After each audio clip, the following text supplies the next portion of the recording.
One night, while Tom was in the shower, he got a call from our neighbor. I answered. Hello? Oh, thank goodness you answered. What's wrong? Louise wasn't feeding your baby at all. Every time I went over to check on them, she looked thinner and thinner. I called Child Protective Services, and they confirmed my suspicion. She's now in the hospital being treated for malnutrition. I warned Tom that something was wrong with his mother, but he insisted that I was paranoid. What? I took the next flight home, leaving Tom completely alone. At the hospital, I found Maddie and talked with a team of doctors. Thankfully, the neighbor reported Louise before Maddie was too far gone with malnutrition. They had her on an IV and was expected to make a full recovery. They asked me what had happened, and I explained that my evil mother-in-law had starved my child. I added that my husband was aware of her misdeeds and gaslighted me when I came to him with concerns. All of the doctors were readily eager to help me and pointed me towards a reputable divorce attorney and a banker who could help me stash away my money from Tom.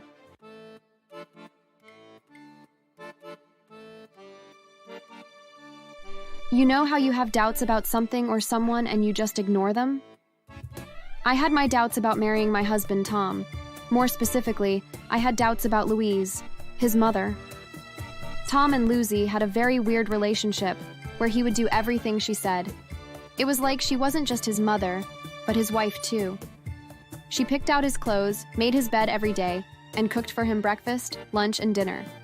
Mind you, Tom is a full-grown man. Tom was embarrassed of how big of a part his mom played in his life and didn't let me meet her until we had been dating for a year.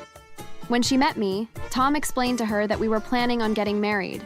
She was furious and interrogated me like I was a criminal. How often will you be cooking for him? My Tom needs 3 home-cooked meals a day, every day. How often do you wash the bed sheets in your home? I wash Tom's no less than once a week and fold all his laundry with the utmost love that only a mother can give. You also need to be performing your wifely duties to him whenever he requests in order to keep him healthy and bear me my grandchild, who is to be named after me, of course. That's the only reason why I'm allowing him to marry you. Allow him to marry me? Excuse me, but Tom is an adult and doesn't need his mommy to tell him what to do all his life.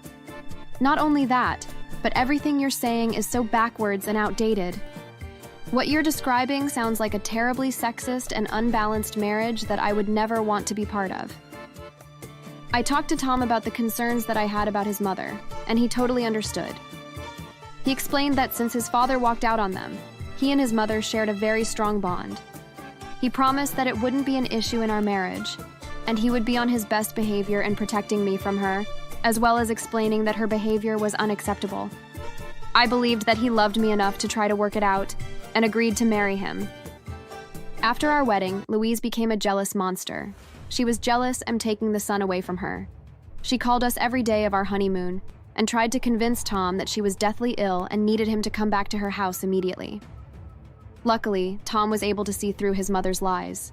The holidays and family get-togethers became very tense around her as her passive aggressiveness towards me grew. Tom had set boundaries with her and explained that she needed to be kind to me as my mother-in-law.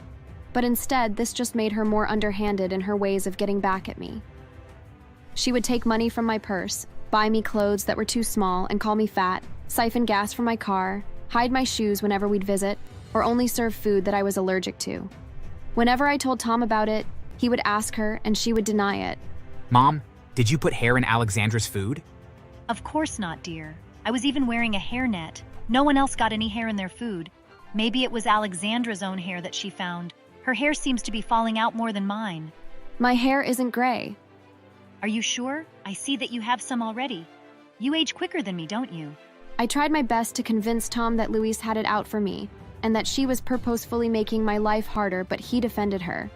He claimed that she had changed since we got married because she saw how important I was to him.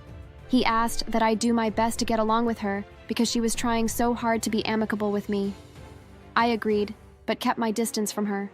I demanded that holidays were only celebrated at our house, and I made sure that I was never alone in the same room with her. I begged Tom for us to move to a different state.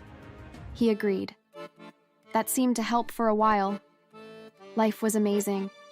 Without Louise living so close by, Tom only talked to her on the phone. No more random visits or passive-aggressive bullying. After about 4 years of us being married, we had a baby girl.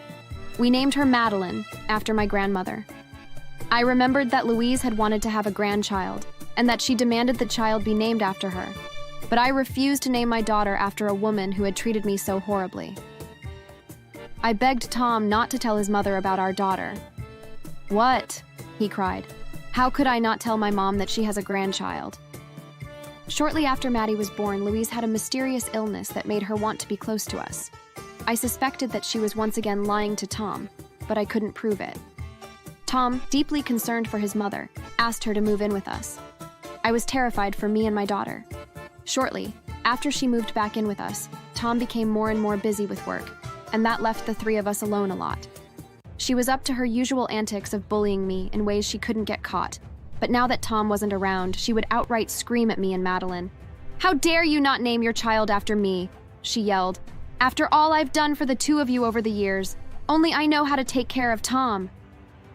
I would take Madeline and hide in the closet, away from the terrible woman. Every night, Tom would come home and find me in the closet, asleep with Maddie on my chest. He thought we were playing a fun game of hide and seek. After months of this abuse from his mother, I gave him an ultimatum. "Either you kick your mother out or I'm divorcing you." Whoa, whoa, whoa. You know she's sick and needs to be with us so that we can take care of her. "She's not sick. All she does all day is scream at me." It's natural for you to have some tension with her. The three of you have been spending a lot of time together, and you might just be needing a break from being cooped up all day. What do you say the two of us take a vacation? "What about the baby?" My mother can manage to watch her for a couple of days while we're gone. I really didn't want to leave my baby alone with her, but Tom has such a convincing way of talking. He also said since I was so concerned, he would have our neighbor check in on Louise and the baby. I had an absolutely wonderful time on our vacation. We hadn't had a chance to be alone with each other in ages, and I began to remember why I had fallen in love with him in the first place. We went on romantic walks on the beach and had lots of long, late-night talks that we hadn't had since we had been dating. One night, while Tom was in the shower, he got a call from our neighbor. I answered. "Hello?" Oh, thank goodness you answered. "What's wrong?" Louise wasn't feeding your baby at all. Every time I went over to check on them, she looked thinner and thinner. I called Child Protective Services, and they confirmed my suspicion. She's now in the hospital being treated for malnutrition. I warned Tom that something was wrong with his mother, but he insisted that I was paranoid. "What?" I took the next flight home, leaving Tom completely alone. At the hospital, I found Maddie and talked with a team of doctors. Thankfully, the neighbor reported Louise before Maddie was too far gone with malnutrition. They had her on an IV and was expected to make a full recovery. They asked me what had happened, and I explained that my evil mother-in-law had starved my child. I added that my husband was aware of her misdeeds and gaslighted me when I came to him with concerns. All of the doctors were readily eager to help me and pointed me towards a reputable divorce attorney and a banker who could help me stash away my money from Tom. I looked at my phone and saw that I had 15 voicemails from him. I blocked him for the time being. When I returned to the house, Louise was standing triumphantly at the top of the stairs looking down at me. In a blind rage that only a mother could feel, I lunged at her and pulled her down the stairs. In the tumble, Louise cracked both of her hips. I left her lying on the floor, crying in agony, while I threw out everything in the house that belonged to either her or Tom. A pile of their belongings laid in our driveway as Tom pulled up to the house. Seizing the opportunity, I tossed a match into the pile. Everything in it burned. Tom screamed in horror as his precious belongings burned. I thanked the neighbor for saving my child and explained to him the story of why Louise had put her in danger. He became even more enraged at her pettiness and offered any help I might need in the difficult period I was facing in my life. I asked him to testify against Tom in court. He eagerly obliged. At the divorce proceedings, he told everyone how Tom left his child to his neglectful mother's devices. Not only did I get custody of Maddie, but I won the house and all of the money in our joint banking account. The news played our story on repeat, telling everyone about the man who let his mother starve his child. He was publicly ridiculed and sent death threats daily from strangers. He and Louise decided to move to another state, but the story followed them on social media everywhere they went. After fracturing both of her hips, she really did need help from Tom. Her hips never healed properly, and she lost the ability to walk. She was now bound to her wheelchair and grew weaker every day. She was reliable on Tom to do everything for her, but he had grown resentful of the role she had played in ending his marriage. After about a year of being her caretaker, he abandoned her and left her for dead. All of the death threats and hateful messages got to Tom eventually, and he decided to take his own life. As for me, the neighbor decided that he wanted to take care of my daughter and I. He proved a much more caring and loving man than Tom ever was. We decided to get married, and he adopted Maddie to be his own child. Thanks for watching. Make sure to subscribe and leave a comment down below saying I subscribed, and we will try our best to reply to your comment.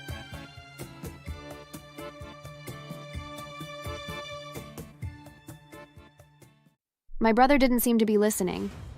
I saw the rage in his eyes, which made me wonder what suddenly made him angry. How dare you raise your voice at your brother? When did you get so disrespectful? Why?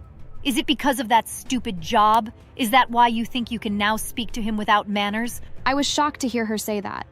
But before I could speak, my brother pounced on me. I was beaten up mercilessly while my mom sat there, watching him and even encouraging him to hit me more. When he was done, leaving me crying and in pain, he stormed into my room, grabbed my computer, and walked back out. Before my eyes, he smashed my computer on the floor and stomped on the screen continuously. I was both physically and emotionally hurt.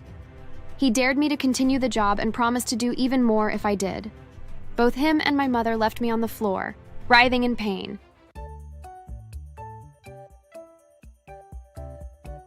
Hi there. My name's Steph, and I'm 26 years old.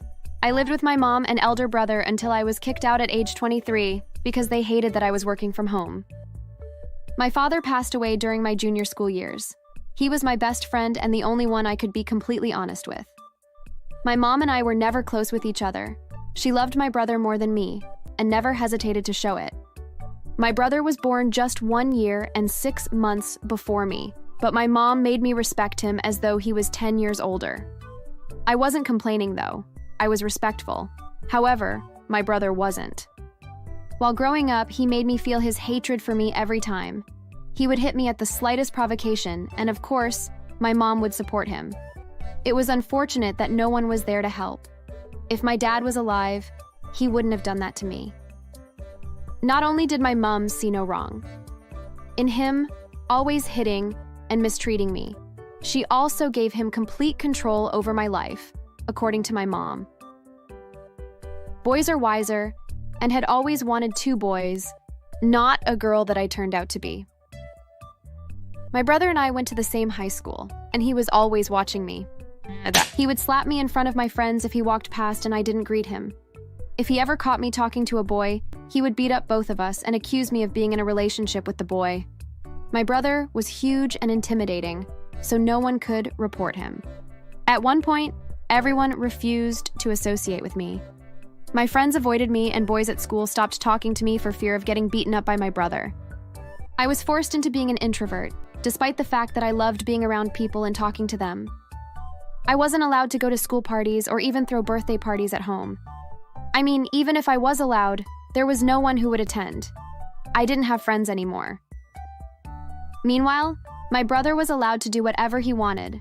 Whenever he wanted to throw a party at home, my mom would even help him with the arrangements and welcome his friends warmly. Time flew and I grew up.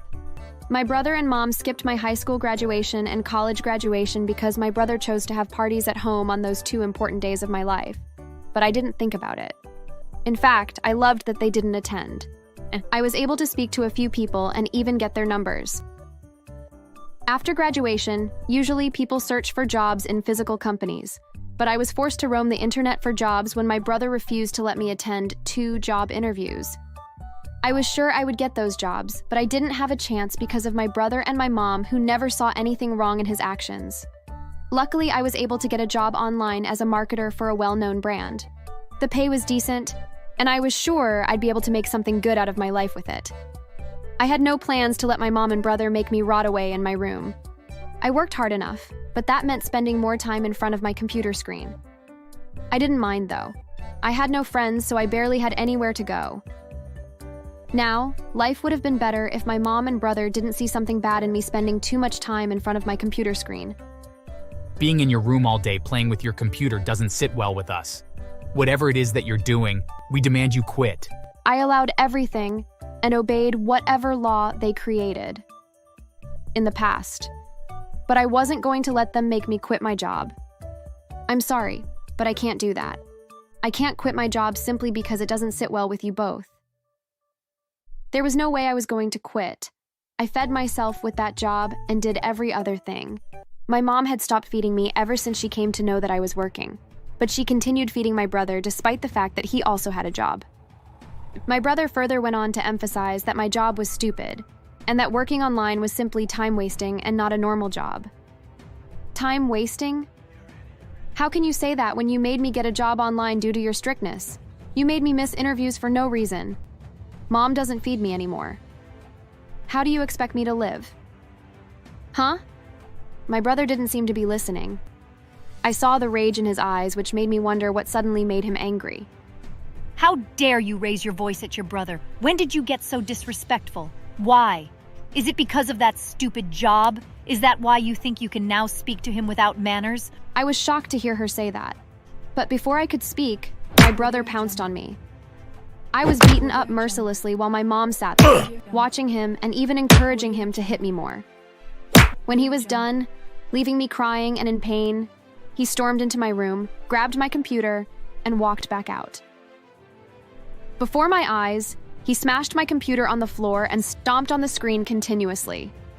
I was both physically and emotionally hurt. He dared me to continue the job and promised to do even more if I did. Both him and my mother left me on the floor, writhing in pain. I was able to call my boss and requested a week break from work. Fortunately, she agreed. I was able to get a new computer and also have the injuries I sustained from the beating treated. Afterward, I visited my grandparents. I'd had enough of my mother's and brother's dictation. I needed help to free myself, and I was going to go any length to get that freedom. My grandparents were wealthy. In fact, ever since my dad's death, they'd been continuously sending us money. My brother and mother hardly let me see them. The last time I'd seen them was over 7 years ago. When they saw me with the bandages around my head, hands, and ankles, and the other little bruises, they were shocked.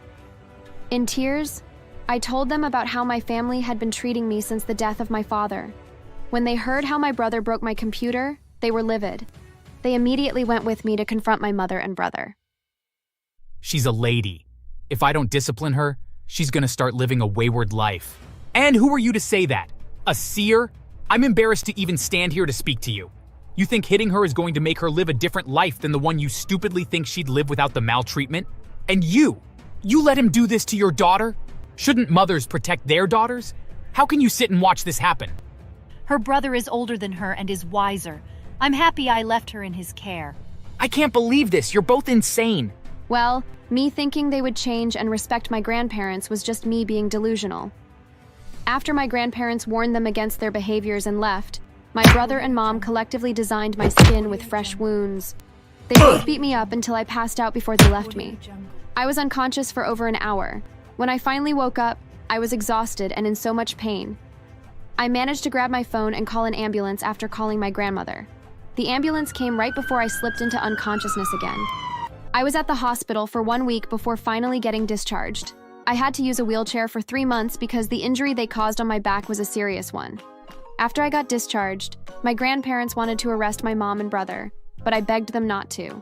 They treated me very unfairly, but I didn't want them going to jail because of me. In anger, my grandparents cut ties with them and told them to never show their faces to me again. In response to that, my brother and mother stormed my grandparents' house. They were going to beat them up, but the guards were quick to rush in after hearing my screams. They dragged my mother and brother out of the house. My grandparents refused to let that slide. They got restraining orders on them, and I felt safe afterward. Once I was out of the wheelchair, my grandfather resigned from his company and put me in charge. I was shocked, but they told me it was what I deserved. I managed the company well. In less than a year, I'd impressed my grandparents and taken the company to a higher level. I was impressed with myself. Unfortunately, after 2 years, I lost my grandfather. My grandmother followed him 6 months later. unable to survive without her husband. It left me so sad and devastated as I'd gotten used to having them around. After their funeral, their will was read. They'd willed the company, their house, and all the money they had to me. As for my mom and brother, they got 2 old bikes which my grandfather used when he was younger. They were mad.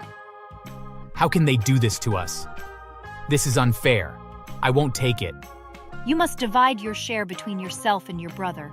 He's older than you, so keep it in mind that you're giving him the bigger share. I found it amusing how she could afford to be so shamelessly entitled to my inheritance after everything they did to me. Well, I refused to give him anything. My grandparents had given the properties to me, and I wasn't sharing with anyone. Shockingly, my mom and brother sued me for withholding my brother's inheritance. Well, the case was dismissed because they clearly weren't granted anything more than the 2 bikes in my grandparents' will. Since they couldn't get through that, they tried to break into my house to kill me and take everything afterward. Luck was on my side, as they both fell while trying to enter my compound on the fence and sustained severe back injuries while trying to break into my house. I knew they'd planned to kill me because both of them had knives. I didn't report to the police. No. In fact, I took them to the hospital. But I found the papers at their house and sold the house and everything in it while they were at the hospital. With the money, I paid their bills and took care of them. They both thought I was using my money. I would thank you, but I don't see any reason to. I don't care if you treat us. When we're discharged, you must go ahead with the property division. I said nothing and only smiled. While they were still at the hospital, I bought a house in London out of the money I inherited.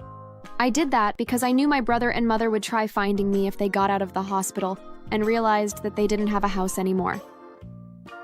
Afterward, I sold my grandparents' house to a government official, knowing my parents would not be able to try fighting him for the house.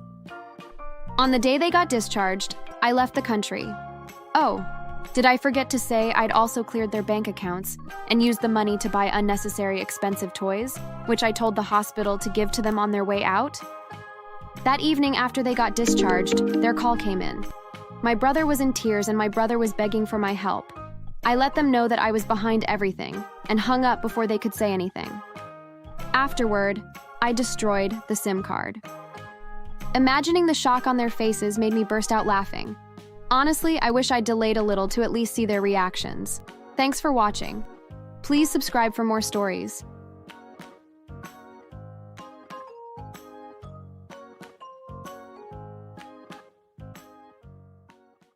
That night, I watched some of the videos that Drew and his family had posted onto their accounts, and I was amazed at what I saw.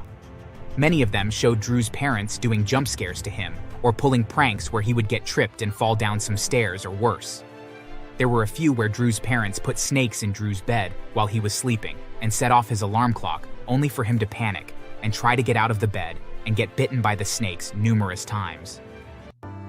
The people that watched the videos all assumed that it was all staged and that none of what was happening to Drew was real. I was very worried for my new friend. Hi there, my name is Tony, and I'm 14, and I may be in a bit of a pickle.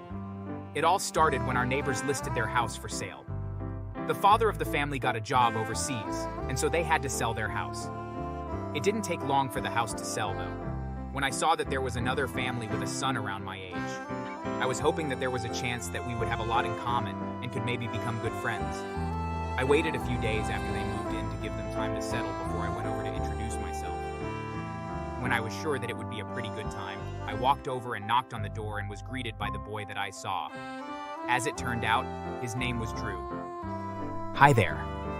I'm Tony, and I live next door.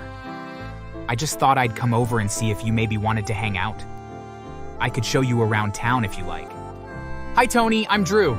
Yeah, that would be great, but first I have to make a video with my parents. You can come inside though and watch, and then when we're done, we can take off.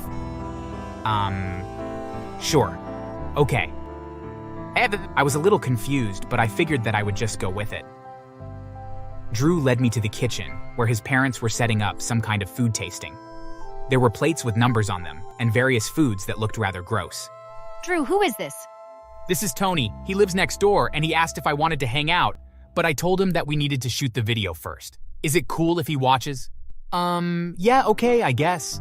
Maybe if he thinks it's funny, he might want to be in one of the videos sometime. Maybe? After a few minutes, they started filming. Drew sat in front of a kitchen table, and his mother fed one plate at a time. The first was macaroni and cheese, and Drew said that it tasted good. The next plate didn't look right. It was mashed potatoes, but the color was a bright red. When Drew went to eat them, he screamed out in pain and said that they were incredibly spicy. It took 10 minutes of him drinking milk and crying out in pain before he finally was able to try the next plate. It also looked really weird. The things on the plate were gray and looked very oily. Drew was very hesitant to try it, but after a few minutes he did and nearly threw up. It turned out that it was uncooked eel covered in some substance that was incredibly sour and bitter. After Drew had finally recovered, his parents told him that they had filmed enough and that we could go hang out. Drew and I left the house and walked down to the nearest store so that Drew could buy some soda, so that he could wash away the disgusting taste of the eel from his mouth. So is that something that you do often? The film? Yeah, we make them all the time. My parents film me and post the films on social media. They make good money off of them. There are lots of people that watch them. I have quite the fan base. Oh, sorry, but I've never seen them before. Are they always like that? No, not always. Sometimes they're just my parents pulling pranks on me. Or sometimes they make me do some weird stunts. Oh, okay. Sounds cool. I'll have to give them a watch. We hung out for a few more hours before Drew said that he had to go home. That night, I watched some of the videos that Drew and his family had posted onto their accounts, and I was amazed at what I saw.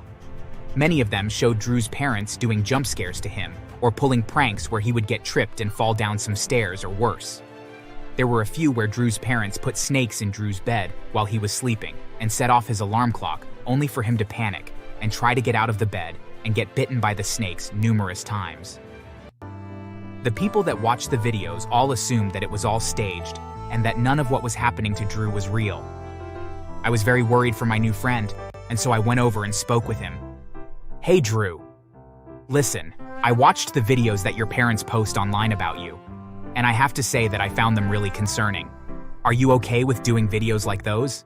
Oh yeah, they are after all just a part of my chores, although I wish I didn't have to do them so often. And I would love if they were to tell me what the videos were going to be about beforehand. That way, I could prepare myself for being in them. Well, I mean, it kind of seems like abuse, Drew. Are you okay? Yeah, I'm okay. My parents love me and they wouldn't abuse me. The next day when I saw Drew, he was wearing a cast on his arm and I asked him what happened. Oh, my parents wanted to do a video where I jumped off the roof and into the pool and I missed and landed on my arm. Unfortunately, we had to redo it a couple times until I landed the jump. But so far the video has gotten tens of thousands of views though, so I guess it must be worth it. That's terrible. That isn't worth it at all. Drew, your parents broke your arm and are making money from it. That is literally abuse. No, it was just an accident. But hey, they were wondering if you would be in the next video. We are planning on doing one tomorrow where it will be broadcast live on the internet. They already have a lot of subscribers who are signed up and will watch it. I don't know, Drew. I'll think about it. When I got home, I felt tormented by what Drew had mentioned he was going through. It was plainly obvious that his parents were abusing him and just using that abuse to make money off of him. They probably did love him a lot, but that was no reason to use him as a prop. I wanted to tell my parents about what was going on, but I was worried that they would just think that I was overreacting. The next morning, I went over to Drew's house and was greeted by everyone. Oh, hey there, Tony. Thanks for coming over. Since Drew is injured, we will need you to do some of the more hands-on tasks for this live stream. What do you want us to do? Well, we are going to make it look like you and Drew are going to steal our car, and then do tricks like driving around while sitting on the roof. One of you will drive while the other sits on the roof or hood of the car. People will love it. But what about Drew's arm? If he falls off the car while it's moving, that could make it a lot worse. Well then, he better not fall off and just do well. More importantly, we need to make this very entertaining so lots of people will watch and subscribe. I knew this was a bad idea, but I also knew that Drew's parents would not take no for an answer. And so I got a really bad idea. I quickly ran home and grabbed a bag of fireworks that were in the garage. There was an upcoming holiday, and on every holiday my parents would put on a fireworks show for the whole neighborhood.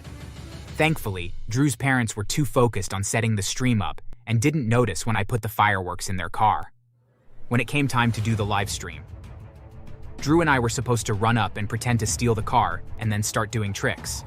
I instead had kept a couple of fireworks in my pocket, and once we were filming, I told Drew that he needed to follow me. As we had been told, we ran towards the car, but rather than get inside, I lit the last remaining fireworks that I had and threw them into the car, and then Drew and I ran away. The fireworks inside the car lit up, and at first were pretty tame. A couple of loud pops and some colorful streaks shot out of the car, but then the majority of the fireworks lit up and went off, engulfing the car in colorful flames and smoke. Seeing that their car was on fire, Drew's parents tried to chase us down, and the looks on their faces told us that they were furious. While we ran, Drew and I grabbed the camera, which was still broadcasting. My plan was to expose Drew's parents.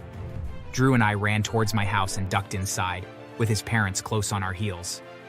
Once we were inside, Drew's father caught up to us and knocked us to the ground and proceeded to slap and punch us. It was awful, and the look of anger on his face really scared me. How dare you destroy my car? You two idiots had one simple job, and you instead acted like hooligans. I should break both your backs for this. We tried to block the blows as best we could, but he was so much bigger and stronger than us, as he was pummeling us. My own father walked into the room, and when he saw Drew's father attacking me, he grew incredibly, and he grabbed the nearest thing, which was a fire poker from the fireplace, and ran up and started hitting Drew's father with it. Instantly, Drew's father stopped attacking us, and then began to run away as he was getting seriously hurt. When I recovered, I saw that we had been recording the whole time, and smiled even though I was in a serious amount of pain. Suddenly, we heard sirens coming down the street, as people who were watching had called the police, and when they showed up, they arrested Drew's father for attacking us. Thankfully, they said that what my father had done was just self-defense, but I was worried for a moment that he would get arrested as well. Over the next few weeks, I didn't see much of Drew, but I later found out that the police were now investigating the way his parents had been treating him and using the videos they had posted, as evidence had come to a conclusion that he was being severely abused. His mother ended up getting arrested as well, and both her and her husband were put on trial for what they had done.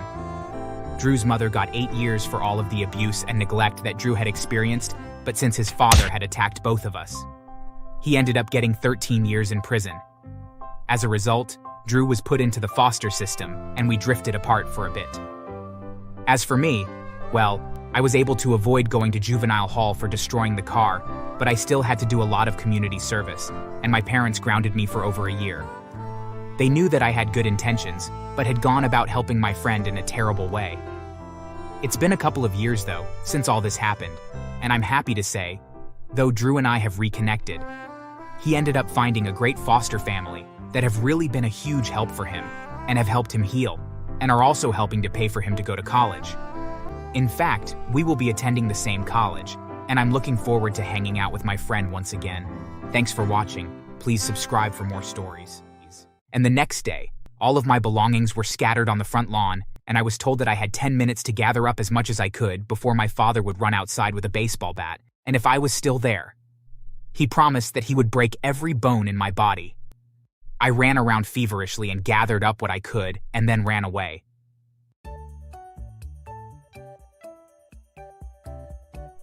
Hello there, my name is Michael, and my family is absolutely terrible. I know lots of people say that, but mine truly is. Here, let me explain. For starters, I have an older brother named Phil, and, in my family, Phil is the golden child. In my parents' eyes, he can do no wrong. Even when he actually did misbehave, they would just ignore what he did, or make excuses for it. The first time that it happened that I can remember, my brother and I were playing outside during the summer, and were playing with our water guns, and at one point I couldn't find Phil. But then, I went to see where he was. I noticed that he was inside in his room, and he had changed. Suddenly, our father came roaring into Phil's bedroom, and he looked furious. "Michael, you have some explaining to do." My father grabbed me by my shirt and dragged me through the house and out to the garage. Once outside, I could see what had made him so angry. Every square inch of the garage was soaking wet. It was clear to me that Phil had turned the hose on in the garage and had used it to spray down every square inch, and had even flooded it with a few inches of water too. What on earth possessed you to do this? Do you have any idea how much damage you caused? But it wasn't me. I didn't do anything.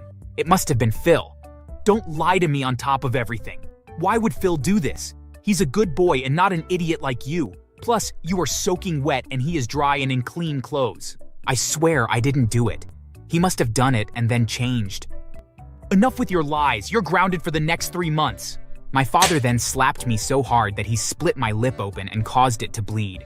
After he did, I ran from the room and hid in my closet. As I ran away, though, I saw Phil smiling, clearly pleased at the chaos that he had created. For years, it was one thing after another. Even when it was obvious that Phil had been behind something, our parents always found a reason to blame me. It was just so infuriating. The final straw, though, came when I was 17 and Phil was 19. Our grandfather had recently passed away, and he had left our parents a large amount of cash. The problem was that our grandfather had despised banks and had always kept all his money at home. So when our parents had inherited it, they were given a duffel bag filled with money. They were planning to deposit it into the bank, but they were so busy making funeral arrangements that they temporarily put the money in our father's safe. He had one in his home office, and while they were out planning the funeral, Phil snuck in and somehow managed to get the safe open, and he stole the money. He was, of course, smart enough not to spend it right away, and even took a few $100 bills and planted them in the top drawer of my dresser. When our parents came home that night, our father went to his safe to grab some money as they would need to pay the vendors that they had hired for the funeral service, and when he opened the safe, he was mortified to find all the money was gone. Without skipping a beat, our parents stormed to bedroom and instantly assumed that I was the one that stole their money. Okay, where is it? Where is what? Don't play stupid with us, you disgusting thief. We know that you were the one to steal the money. This is a new low, even for you. I seriously have no idea what you are talking about. So you weren't the one to steal our inheritance from the safe? Do you honestly expect me to believe you? While my father glared at me, my mother began searching through my belongings and found the money that Phil had hidden in my dresser and presented it as proof that I was guilty. Look what I found. Where did that come from? I swear I have no idea why that money was in there. Just stop. This proves that you stole from us. Now, if you don't give the money back this very instant, we will have no choice but to kick you out and quite possibly press charges against you for this. Then call the police, because I didn't take anything. If that's what you want, then I sure will. I glared right back at them and just waited. When the police arrived, our parents told them what they suspected to have happened, but after the police had thoroughly searched my room, they had not found any additional money. They told our parents that with the small amount of money that they found, the most that they could do was hold me in jail for a week, while a judge decided how much community service I would be sentenced to. My parents wanted me to go to prison or juvenile hall at the very least, but there just wasn't enough evidence to support the idea that I had committed the crime.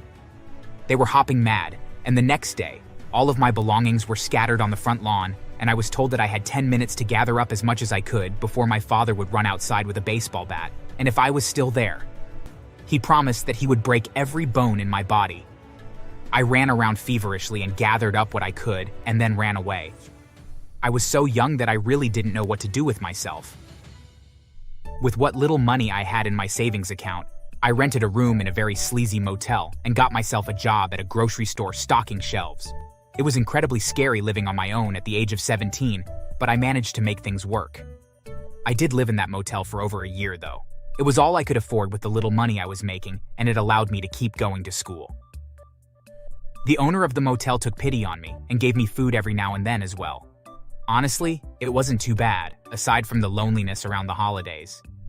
Those were hard, but eventually I graduated high school, and I was then left with deciding what I wanted to do next. Part of me was really curious about what I would be good at, and then it hit me. I had been wrongly accused of so much in my life already. Maybe I should become a police officer, and eventually a detective. That way I could protect people from being wrongly convicted by catching only true criminals. Without another thought, I applied to the police academy, and after graduating, joined the police. It took a few years, but I eventually did become a detective. It was so fulfilling. I truly felt like I was making a difference in the world, and I had all but forgotten my toxic family when I got a phone call from them. It actually annoyed me more than anything, but I figured that maybe I would hear them out. It was possible that they were calling to reconnect, although my instincts were telling me that if I put too much hope into that idea that I was setting myself up for disappointment. And boy, did I end up being right. Michael, is that you? Yes, Dad. What do you want? Oh, Michael, it's tragic news. Your brother is in serious trouble. Okay. What kind of trouble? He's been wrongfully accused of all kinds of terrible things, like stealing a car and selling drugs. They even accused him of attacking a police officer. And how am I supposed to help him? Well, you're a police officer, right? Couldn't you just make the charges go away? I'm not making any promises, but I'll look into things and get back to you. I knew it. I knew that they would only ever contact me if I could do something for them. At any rate, I did look into what Phil was being accused of. After all, if he was indeed wrongfully accused, then I would help him, but my intuition was telling me otherwise. As I read over the arresting report, I saw that Phil had been tested for drugs and had several illegal substances in his system when he was arrested, and had tens of thousands of dollars worth of drugs in the trunk of his car when he was pulled over. There was even a dash cam in the police car that pulled him over that saw Phil get out of his car and kick and punch the arresting officer once it was clear that he was caught. Everything about what my brother was accused of was true. The car he was driving had even been reported as stolen 2 days before his arrest. Once I confirmed this, I called my father up and happily gave him the bad news. I reviewed the evidence, and Phil did it. Oh, so what? Even if he did, you're family. Can't you just make this all go away? Even if I could. Why the hell should I? I'm not going to risk my career to help you, and that moron get off breaking the law. It's bad enough that you accused me of stealing money when I was 17 that I didn't, and kicking me out of the house for it. But now you call me up out of the blue to ask me to jeopardize my future to help you? Oh, that's just in the past. We did eventually figure out that it was Phil that stole the money, and we punished him for it. Punished him? How? Well, we grounded him for a few days. I don't see what the problem is. That's in the past. In the past? So not only did you find out that I never stole the money, but you also never tried to find me and contact me to apologize for blaming me for something that I never did. You had the truth, but you still blamed me? Do you not see how evil that is? Hey, we tried, but you were always a handful. Well, I'm glad that we had this conversation, just so you know. Phil was the troublemaker. It was never me. So you basically have only yourself to blame for him turning into a complete piece of crap. Where were you when you realized you had wrongfully kicked me out and forced me to live in a motel for a year? So now, as far as I'm concerned, you and Phil should share a cell together. And with that, I hung up the phone. I knew that I could probably speak to the prosecutor and ask them to go lenient on my brother, but I did the exact opposite. I called them up and asked them to make sure that he got the fullest punishment possible. As a result, the attorney agreed and demanded that my brother be held as an example of what not to do. He was sentenced to 20 years in prison without the possibility of parole. Chances are that if I hadn't intervened that he would have only gotten a year or two at most with a lot of community service, but after what he and my parents had put me through, I wasn't going to let the chance to get revenge on him slip away unnoticed. My parents called me every day right up until Phil's trial and demanded to speak with me, but I just let their calls go to voicemail. I knew that I could just as easily tell them that Phil was screwed, but I wanted to see their reactions when the judge handed their golden child such a heavy sentence. And honestly, it didn't make up for all the pain that they caused me, but it did feel like I got a small measure of justice. Thanks for watching. Make sure to subscribe and leave a comment down below saying I subscribed, and we will try our best to reply to your comment.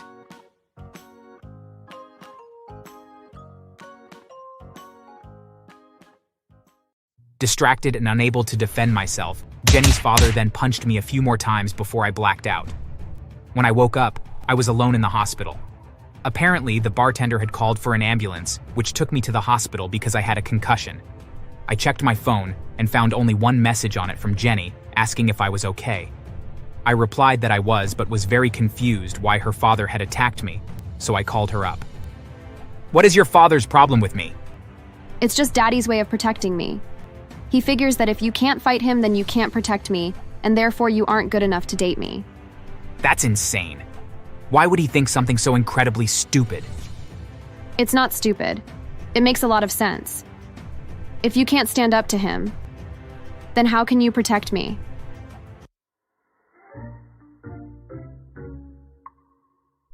Hey there, my name is Sean, and I'm wondering if anyone else has a story similar to mine. I mean, I'm sure some people do, as I know other people that have dated someone and they couldn't stand who they were related to. Sometimes you encounter siblings that are unhinged, or occasionally even sometimes parents that are overbearing and constantly put themselves into the lives of their sons or daughters. Well, my story is about this girl named Jenny and her father that is flat out insane.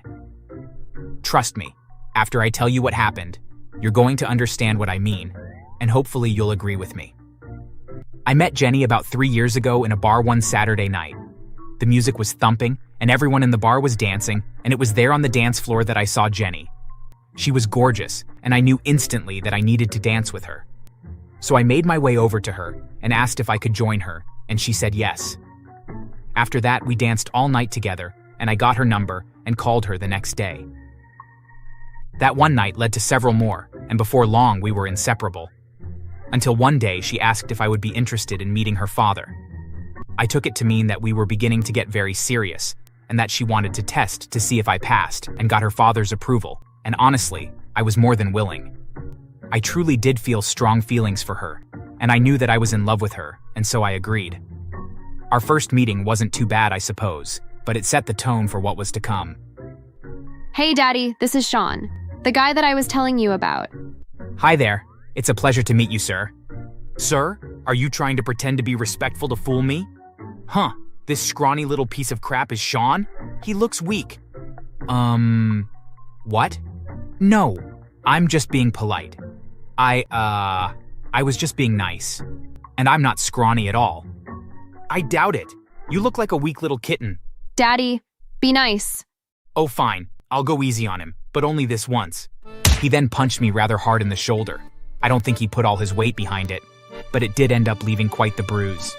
The whole interaction was odd, and I mentioned it later to Jenny, who just blew it off as normal. That's just Daddy being Daddy. Plus, he had a few drinks in him, so he was a bit tipsy and acting a bit different.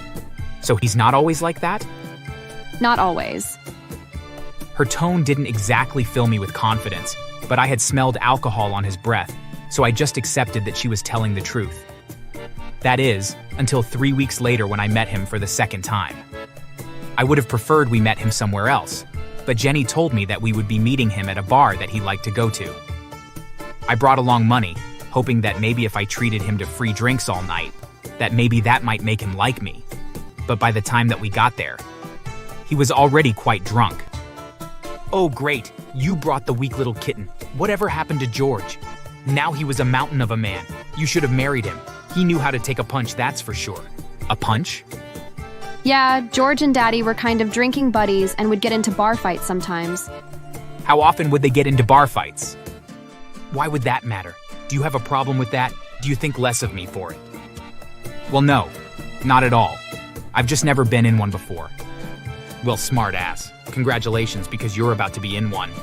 Just then, Jenny's father punched me in the face and then broke a bottle over my head. The glass cut me up pretty bad, but somehow I managed not to fall over, although I was pretty dazed. Distracted and unable to defend myself, Jenny's father then punched me a few more times before I blacked out. When I woke up, I was alone in the hospital. Apparently, the bartender had called for an ambulance, which took me to the hospital because I had a concussion. I checked my phone and found only one message on it from Jenny, asking if I was okay. I replied that I was, but was very confused why her father had attacked me, so I called her up. What is your father's problem with me? It's just Daddy's way of protecting me. He figures that if you can't fight him, then you can't protect me, and therefore you aren't good enough to date me. That's insane. Why would he think something so incredibly stupid? It's not stupid. It makes a lot of sense. If you can't stand up to him, then how can you protect me? I really didn't have the energy to deal with her nonsense, so I hung up on her and texted her that we were through. I wasn't going to date someone who expected me to get into regular fist fights with her father in order to prove that I was worthy of dating her. It felt like some kind of barbaric ritual that I had zero interest in. The next day when I left the hospital, I assumed that that would be the end of it. I was pretty sad as I really did love Jenny, but she was very clearly crazy, and her father was obviously even crazier. The hospital gave me the all clear and I headed home, and when I arrived, I found my apartment destroyed. Somebody had broken in and torn the place apart.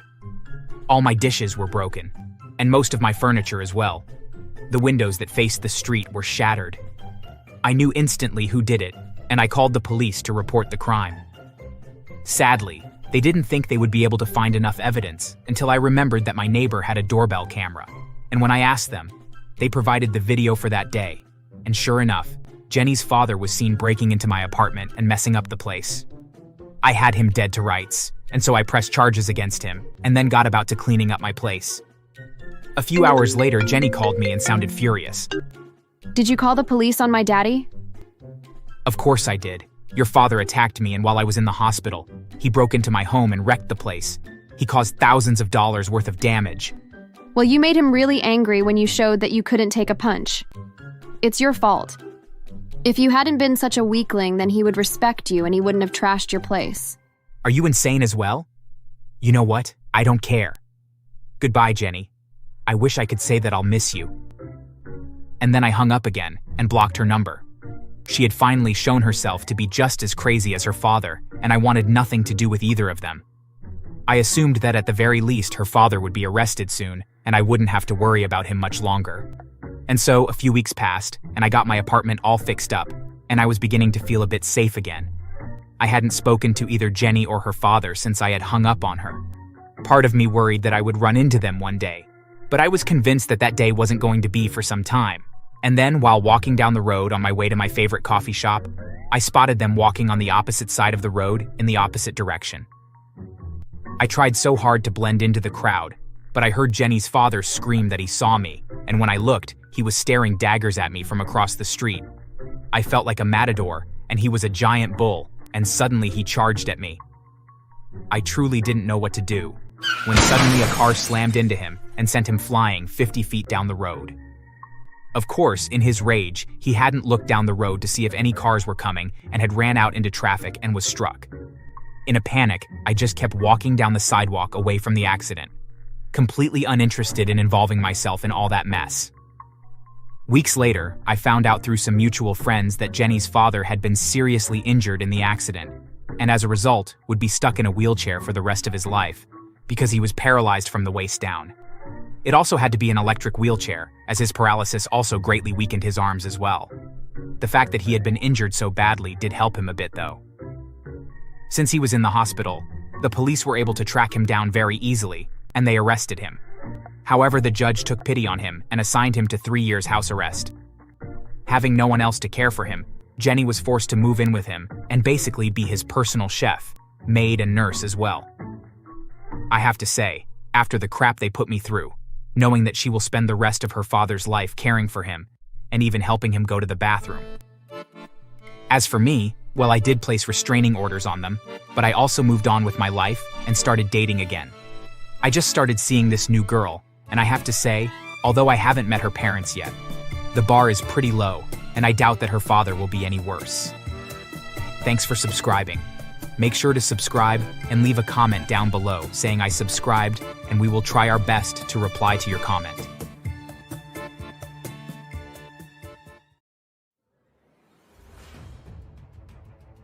There weren't much friends, as we both had a very small circle. When it came to the moment the priest asked if anyone opposed us from getting married, Jeffrey's sister suddenly walked in. Everyone turned to her, but her eyes were on me as she advanced toward me. Her mom tried to stop her, but she roughly pushed the woman, causing her to fall. I immediately knew something was wrong. I didn't take my gaze off her. As she got closer to me, I noticed she pulled out a small jar from her pocket. Jeffrey tried to go to her, but I held him back. In a swift moment, as she threw the content of the jar toward my direction, I pushed Jeffrey, and we both landed on the floor, the content only touching a small part of my leg. It burned me so much that I had to immediately be rushed to the hospital by our friends. It was acid.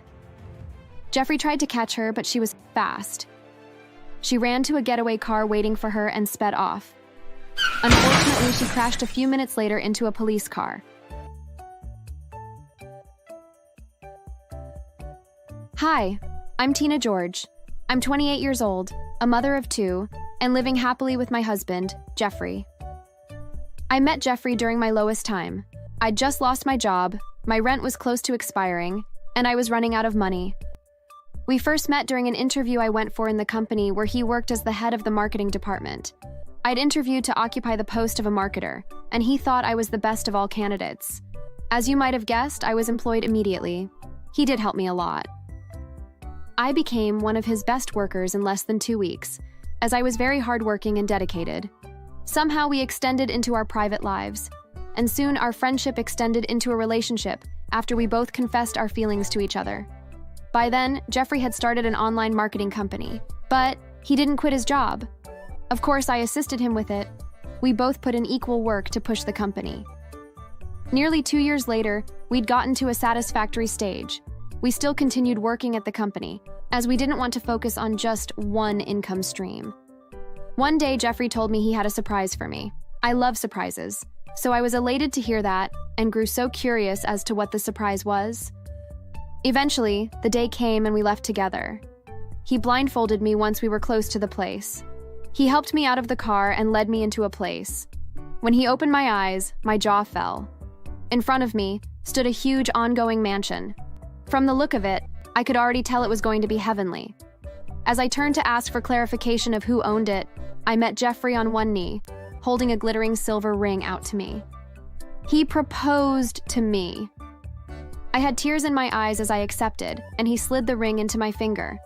I'd thought my life would go smoothly from there until I got introduced to his family. I was going to bring her a long time ago, but I wanted to be sure about what I'm feeling before doing that. This is Tina, the woman I want to spend the rest of my life with. Now, before our visit, I was nervous. I hadn't expected them to not like me, because I'm very likable. I was simply nervous as anyone would be for their first visit to their soon-to-be in-laws' house.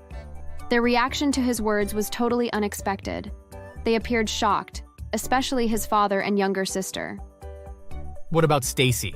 We thought you two had something going on. I had no idea who Stacy was. I turned to Jeffrey for an explanation, and he gave me a look of assurance. Well, you're very wrong. Stacy and I were never anything more than friends. Also, if you're not aware, we don't speak anymore. She has a boyfriend now, and he's against her having a male best friend. From his explanation, I understood that she was his best friend, and his family had thought they had something going on. His parents seemed to be calm after his explanation, but not his sister. You could have settled for someone prettier than Stacy, not just an average girl. She said that to my freaking face. Shocked was an exaggeration. I was more than shocked. How could she be so insensitive? If I wasn't pretty, I'd have felt bad about what she said. But I was. I'm very aware of how pretty I am. Her parents disagreed with her and also asked what work I was doing, and I explained to them that Jeffrey and I run his company, and we also work in the same department at our first workplace.